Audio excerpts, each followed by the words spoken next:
قرآن مجید فرقان حمید نے میاں بیوی کا جو رشتہ بیان کیا ہے نا، اور اس رشتے کو آپ سمجھیں جو قرآن پاک نے میاں بیوی کا رشتہ بیان کیا، کہن لباس لکم وانتم لباس لہن، فرمایا بیویاں تمہارا لباس ہیں اور تم ان کا لباس ہو، وہ تمہارا لباس ہے اور تم، اللہ اکبر، کیسا خوبصورت لفظ قرآن پاک نے، ہن لباس لکم وانتم لباس لہن، فرمایا وہ تمہارا لباس ہے اور تم، سمجھ آ رہی ہے نا جی بات کی، وہ تمہارا لباس ہے اور تم ان کا لباس ہو۔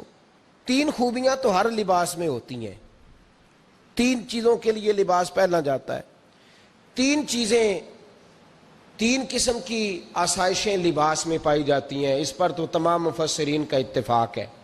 سب سے پہلی چیز، لباس جو ہوتا ہے وہ بندے کو گرمی اور سردی سے بچاتا ہے۔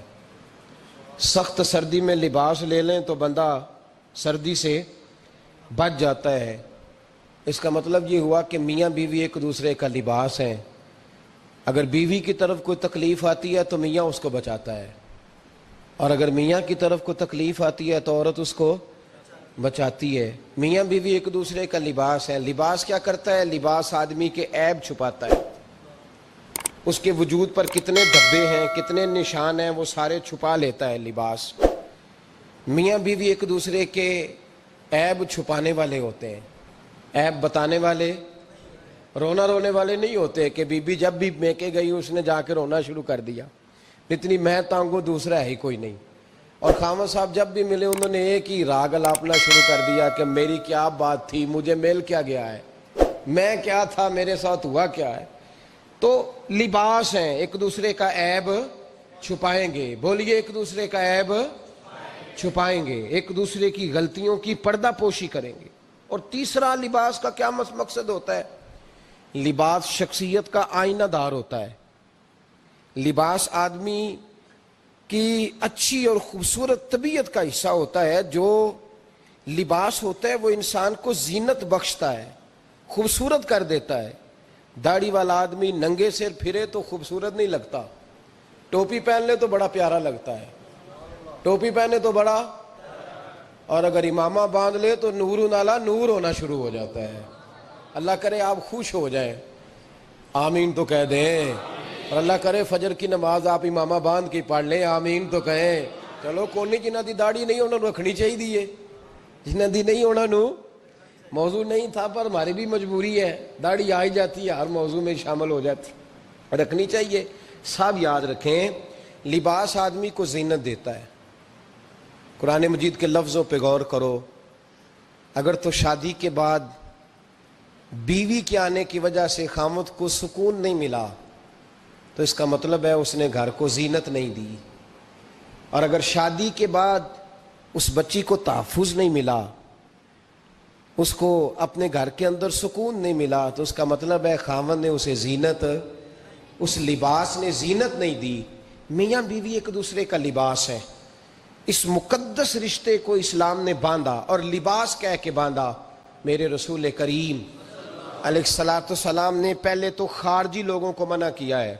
میری ذاتی رائے یہ ہے کہ میاں بیوی کی ذاتی لڑائی کوئی بھی نہیں ہوتی، ذاتی لڑائی، میری باتوں کی سمجھ تو آ رہی ہے نا آپ دوستوں؟ کوئی نہیں آ رہی؟ اللہ جزا دے آپ۔ میاں بیوی کی ذاتی لڑائی کوئی نہیں ہوتی، ہوتا پتہ کیا ہے؟ لڑکے سے پوچھیں کہ بتائیں جناب کیا حال ہے، تو کہتے ہیں بیوی میری صحیح ہے، اس کے گھر والے نہیں صحیح۔ سنا ہے آپ نے بھی کبھی یہ لفظ؟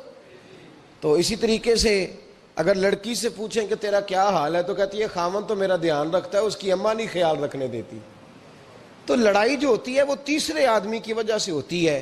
تیری اماں آئی تھی تو اس طرح کہہ گئی، تو تیرا بھائی آ گیا تھا تو وہ یہ کہہ گیا، تیسرے فرد کی وجہ سے۔ میرے نبی کریم علیہ الصلوۃ والسلام نے تیسرے بندے کو سمجھایا ہے، تیسرے فرد کو حضور نے سمجھایا ہے۔ نبی پاک علیہ الصلوۃ والسلام نے فرمایا خبردار، ماں، بھائی، بیٹا، باپ سارے لحاظ کریں، بسنے دیں میاں بیوی کو۔ اگر شادی کر دیا تو ان کو سکون سے رہنے دو۔ تم دو جملے کہہ کے چلے گئے، کوئی عیب نکال کے جو چھپا ہوا تھا خامن کی نظر میں وہ نکال کے بتا دیا کہ تیری بیوی یہ کام بھی کرتی ہے، اب تم تو ہٹ گئے وہ بات کہہ کے، اب انہوں نے اکٹھے رہنا ہے، ان کی زندگی مصیبت کا شکار ہو گئی۔ آزمائش میں آ گئے وہ دونوں، ساری زندگی کڑتے رہے، ایک عیب نکال کے لڑکی کے گھر والے لڑکے کا اسے بتا کے چلے گئے تیرے خامد میں یہ عیب پایا جاتا ہے، وہ ساری زندگی کڑتے رہیں گے، تکلیف میں رہیں گے، انہوں نے تو کٹھے رہنا ہے۔ بتانے والا چلا گیا، میرے رسول کریم صلی اللہ علیہ وسلم فرماتے ہیں لعنتی ہے وہ شخص، لعنتی ہے وہ شخص۔ یا رسول اللہ کون سا؟ فرمایا جو بیوی کو مرد کے خلاف اکساتا ہے اور مرد کو بیوی کے خلاف اکساتا ہے، وہ لعنتی ہے، ملعون ہے، رحمت الہی سے دور ہے وہ شخص۔ انہیں قریب کرنے کی کوشش کر، تو ان کے اندر محبت پیدا کرنے کی کوشش کر۔ میرے نبی کریم علیہ الصلوۃ والسلام نے جب حضرت سیدہ فاطمہ الزہرا رضی اللہ تعالی عنہا اور جناب سیدنا علی المرتضیٰ رضی اللہ تعالی عنہ کی شادی کی تو نبی پاک نے دونوں کے سر جوڑے اور دونوں کے درمیان محبت کی دعا فرمائی، دونوں کے درمیان محبت کی دعا فرمائی۔ اور نبی پاک صلی اللہ علیہ وسلم حضرت فاطمہ کے سامنے جناب علی کے فضائل بیان فرماتے، اور جناب علی آتے تو نبی پاک فرماتے فاطمہ تو میرے وجود کا حصہ ہے، وہ تو میرے جگر کا ٹکڑا ہے۔ تو ان دونوں کے درمیان الفت پیدا، یہ سب سے پہلے تو خارجی لوگ اس بات کا خیال کریں، سب سے پہلے تو خارجی لوگ خیال کریں، توجہ دیں کہ ان کو بکھرنے سے بچائیں۔ اب میاں بیوی بھی سمجھ لیں کہ ہماری ذمہ داریاں کیا ہیں۔ مسند امام احمد بن حنبل میں حضرت ابو درداء رضی اللہ تعالیٰ عنہ سے حدیث مروی ہے، نبی کریم صلی اللہ علیہ وسلم کی بارگاہ میں ایک خاتون نے آ کے عرض کیا یا رسول اللہ صلی اللہ علیہ وسلم مجھے بتلائیے خاوند کا حق کیا ہے۔ یہ جو حدیث سنانے لگا ہوں نا، یہ بیٹی کو سنانی ہے، جا کے یہ ٹیلی فون کر کے بہن کو سنانی ہے، صرف بیوی کو سنانے کی نہیں ہوتی یہ چیزیں۔ یہ حدیث بیٹی کو سمجھائیں، بہن کو سمجھائیں، ان لوگوں کو سمجھائیں تاکہ، اور یہ یاد رکھیں خاوند کے حقوق اگر بچی کے گھر والے اسے سکھائیں نا تو اس کی سمجھ میں جلدی آ جائیں گے، اور بیوی کے حقوق اگر خاوند کے گھر والے اس کو سمجھائیں تو اس کی سمجھ میں بات جلدی آئے گی، وہ خیر خواہ سمجھتے ہیں اپنے رشتہ داروں۔ یہ والی حدیثیں ان لوگوں کو سنانی چاہیے جن لوگوں کا بچہ ہے یا بچی ہے، متعلقہ آدمی حقوق بیان کرے۔ جب متبادل چیز کسی کے سامنے آتی ہے تو وہ کئی دفعہ سمجھتے ہیں کہ خلوص اس میں پورا نہیں پایا جاتا۔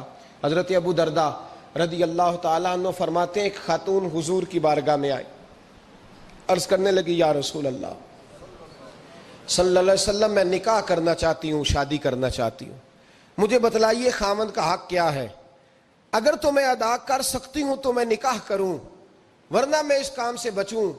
میرے نبی کریم علیہ الصلوۃ والسلام نے فرمایا بی بی اگر خاوند کے ناک سے رینٹ نکلے، ریشہ نکلے، پیپ بہے اس کی ناک سے، اور بی بی اپنی زبان سے وہ صاف کر دے تو پھر بھی اس کا حق ادا نہیں ہوتا۔ حضرت ابو درداء کہتے ہیں آنکھ کھول کے اس عورت نے دیکھا تو میرے نبی پاک نے اگلے جملے ارشاد فرمائے، حضور نے فرمایا تو ان باتوں میں حیرت کر رہی ہے، میں اگر خدا کے علاوہ کسی کو سجدے کا حکم دیتا تو میں عورت کو کہتا اپنے خاوند کو سجدہ کرے، میں اس کو کہتا یہ کام کرے۔ میرے رسول کریم علیہ الصلوۃ والسلام نے حقوق کا تعین فرمایا، حقوق کا تعین فرمایا، اور نبی کریم صلی اللہ علیہ وسلم نے فرمایا جو عورت اس حال میں مر گئی، اس حال میں دنیا سے گئی کہ اس کا خاوند اس سے راضی تھا، اس کا شوہر اس سے راضی تھا، اس کا گھر والا اس سے مطمئن تھا، تو میرے نبی پاک فرماتے ہیں جب دنیا سے جائے گی تو رب کریم جنت کا دروازہ کھول کے فوراً ہی جنت میں داخل فرما دے گا، اس کو بغیر روک ٹوک جنت دے دی جائے گی۔ شرط یہ ہے کہ وہ جب دنیا سے جائے تو اس حال میں جائے کہ اس کا خاوند اس سے شکوے نہ کرتی پھرے، شکایتیں نہ کرتی پھرے، شکایتیں نہ کرے۔ ہمارے زمانے میں شکایتیں ہوتی ہیں، اور خواتین عورتیں اس بات کو سمجھتی نہیں کہ اللہ نے جو میرے نصیب میں رکھا تھا اور جو خاوند رب نے میرے لیے پسند کیا تھا وہ اللہ نے مجھے عطا فرما دیا ہے۔ وہ شکوے کرتی ہیں، شکایات کرتی ہیں، اور دوسری عورتوں کو سامنے رکھ کے وہ فلاں کے حصے میں یہ چیز آئی، فلاں کے حصے میں یہ چیز آئی، فلاں کا خاوند یوں کرتا ہے، شکوہ کرتی ہیں۔ میرے رسول پاک علیہ السلام نے فرمایا عورتیں کثرت سے جہنم میں جائیں گی، کثرت سے۔ تو ایک صحابی رو پڑے، ایک حدیث میں لفظ یہ ہے رو پڑے، عرض کرنے لگے یا رسول اللہ وہ ہماری مائیں بھی ہیں، بیٹیاں بھی ہیں، بہنیں بھی، حضور جہنم میں جائیں گی؟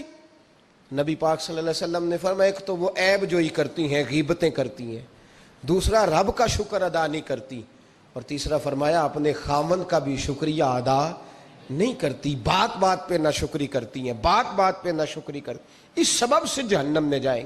عورت کے حقوق کا تعین فرمایا، اور ساتھ ہی میرے رسول پاک علیہ السلام نے مرد کی طرف توجہ فرمائی، اور کیا خوبصورت لفظ ارشاد فرمایا تم میں ہر آدمی اپنے آپ کو اچھا سمجھتا اور اچھا کہتا ہے، ہر آدمی کہتا ہے، لیکن کوئی اگر مجھے آ کے پوچھے گا کہ محبوب آپ کی امت میں اچھا کون ہے، تو حضور فرماتے ہیں میں اسے اچھا سمجھوں گا جو اپنے گھر والوں کے حق میں اچھا ہے، جو اپنی بیوی خیرکم لأہلہ، تم میں سے بہترین وہ ہے جو اپنے گھر والوں کے لیے اچھا ہے، اور فرمایا جاؤ میرے گھر جا کے پوچھ لو وانا خیرکم لأہلہ، میں تم سب سے زیادہ بڑھ کر اپنے گھر والوں کے لیے اچھا ہوں، تم میں بہترین وہ ہے جو اپنے گھر والوں کے لیے، بال بچوں کے لیے، بیوی کے لیے اچھا ہے۔ رسول کریم علیہ السلام نے خامن کو حکم دیا اور ارشاد فرمایا کہ عورت ٹیڑھی لکڑی ہے، بیچاری کو اللہ نے عقل پوری نہیں دی۔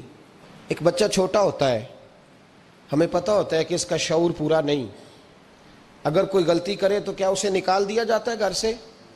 بولے، چھوٹا بچہ ہے، وہ کئی دفعہ بڑا نقصان کر دیتا ہے، آپ کیا کہتے ہیں؟ اسے مارتے ہیں، کلاڑی لے آتے ہیں اس کے لیے؟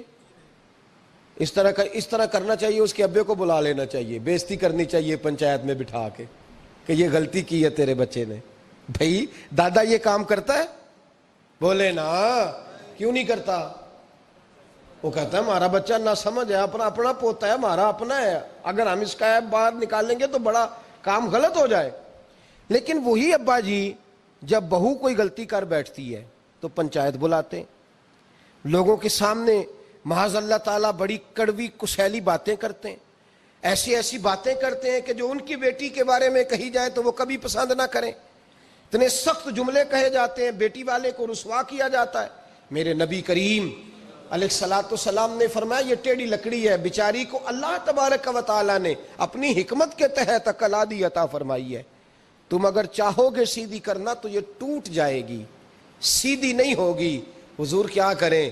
فرمایا اس کے ساتھ گزارا کرو، اللہ تمہیں اجر عطا فرمائے گا، اس کے ساتھ وقت گزارو، اللہ تمہیں اس کا، یہ ذہن بنانا چاہیے خاوند کو کہ یہ، اور خاوند کی ذمہ داری ہے۔ اعلیٰ حضرت رحمۃ اللہ علیہ نے فتاوی رضویہ کی 24ویں جلد میں بالتفصیل لکھا ہے، آپ فرماتے ہیں خاوند کی ذمہ داری عورت کو کپڑا فراہم کرنا، روٹی فراہم کرنا، رہنے کے لیے گھر دینا، نان نفقے کا خیال کرنا، اور آپ فرماتے ہیں اگر وہ مطالبہ کرے تو ہفتے میں ایک دن اس کے ماں باپ سے ملانے بھی لے جا سکتا ہے، ہفتے میں، جی کوئی نہیں بول دے تسی، ہفتے نہیں، یہ نہیں صحیح لفظ، ہر ہفتے اے سوکھ ہے، کدوں ملان کرنا ہے؟ پاویں نہ بولو، گل جڑی سچی ہو تے سچی ہے، ملان کدوں لے جانا ہے؟ اچھا اپنی اماں نو روز ملتا ہے سویرے شام، تے وہ کہندی مینوں بھی اماں نو ملا لیا، تے کہندا روز نہیں جائیدا، تے تم بھی نہ ملا اپنی اماں نو روز بھائی۔ لیکن ہاں اعلیٰ حضرت فرماتے ہیں ہفتے میں ایک دفعہ ماں باپ سے، بولے، بیٹی کا پیار ماں باپ سے زیادہ ہوتا ہے کہ بیٹے کا؟ تو سارے انہوں پتا ہے، یعنی تسی گھٹ کر دے ہو نا، تاں بیٹی دا نام لیا جے، صحیح بات کر رہا ہوں؟ تو جس کا پیار زیادہ ہے اس کو روک دیا، کہتے نہیں روز نہیں جائیدا، سال بعد جائیں، بلکہ ان تے اللہ خیر کرے، اللہ پاک فضل کرے، داماد صاحب کی عزت ہی نہیں نہ ہوتی، اس کو آنکھوں پہ بھی اٹھائے تو کہتے تیرے گھر دے میری عزت نہیں کر دے، پتہ نہیں ہن تو عزت بھائیا کیڑی شے دا نام رکھیا ہے، وہ کیڑی ہے جڑی تینوں چاہیے، اللہ ہی بہتر جانتا ہے۔ عزت نہیں کرتے تو لہذا میرا پروٹوکول نہیں، پھول لے کے کھڑے نہیں ہوتے گلی میں، وہ باہر نہیں نکلتے، وہ اشتہار نہیں چھاپتے کہ داماد صاحب آ رہے ہیں، اور ویسے بھی میں کہاں جاؤں، مطلب یہ کہ چپس بھی نہیں ہے، انہوں نے سنگ مرمر بھی نہیں لگوایا ہوا، تو میں کیسے جاؤں، میری شان کے خلاف۔ اعلیٰ حضرت فرماتے ہیں ہر ہفتے وہ بیٹی جو ہے، تو بیٹیاں ہوتی ہیں، اور یہ تو اس دن پتہ چلتا ہے نا جب اپنی بیٹی بندہ ڈولی میں ڈالتا ہے، پھر پتہ چلتا ہے کہ دل کرتا ہے ہر ہفتے اس کو ملنے کو، دل کرتا ہے کہ وہ آئے، چہرہ دکھائے، ایک دفعہ مل جائے، ہر ہفتے اس کو ملوانے لے کے جائے، اس کی غلطیاں معاف کرے، اس کے عیبوں پہ پردہ ڈالے، اس کی کوتاہیوں کا خیال کرے، اس سے درگزر کرے، میرے نبی کریم صلی اللہ علیہ وسلم نے فرمایا میں اپنی امت کو حکم دیتا ہوں کہ اپنی بیوی سے بغض نہ پالنا، بغض نہ پیدا کرنا، کوئی غلطی کرے تو بغض نہ پیدا کرنا، بغض نہ رکھ لینا سینے میں کہ تو ہے ہی ایسی، تو ہے ہی، بغض نہ پالنا۔ اور کیا خوبصورت لفظ ہیں حضرت خدیجۃ الکبریٰ کے سرتاج کے، اور کیا لفظ ہیں جناب سیدہ آمنہ کے لال کے۔ میرے نبی پاک فرمانے لگے اگر تمہیں اپنی بیوی کی کوئی عادت ناپسند ہے تو غور کر لو، ڈھونڈ لو، اس میں ایسی بھی عادت تمہیں ضرور مل جائے گی جو تمہیں بڑی پسند ہوگی۔ ڈھونڈ لو، غور کر لو، مل جائے گی، کوئی ایسی بھی مل جائے گی جو تمہیں بڑی پسند ہوگی، وہ بھی تمہیں مل جائے گی۔ ڈھونڈو تو صحیح، تلاش تو کرو، بغض کی اینک نہ لگانا، بغض کی اینک لگا کے دیکھو گے تو کچھ نہیں ملے گا۔ نبی رحمت سید عالم صلی اللہ علیہ وسلم، پہلی بات یہ ہے کہ اللہ کے حبیب نے تعین فرمایا، اور پھر عملی طور پر حضور نے وہ چیزیں کر کے دکھائیں